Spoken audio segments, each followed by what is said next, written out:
Welcome to Kenton Teaches. Enjoy the video.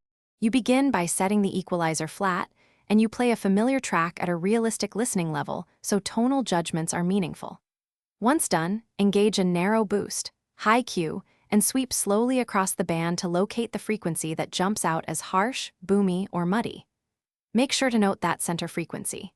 You do this because accentuating problem tones makes them easier to identify, which is faster than guessing with cuts alone.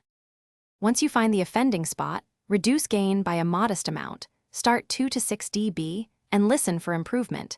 Cutting often sounds more natural than boosting. If the issue sits across harmonics, widen the cue slightly to address neighboring energy, but avoid overbroad cuts that thin the sound. After trimming problem areas, make subtle boosts in desirable bands to restore clarity or warmth. Do that sparingly, and always A/B against the flat reference, so you know why each change helps.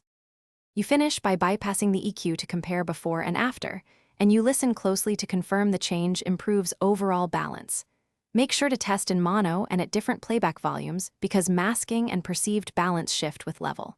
If a resonance reappears only at high levels, consider a dynamic EQ or a narrow notch instead of static cuts. If things go wrong, use the troubleshooting tip. Reset the last change and have its magnitude, then reevaluate.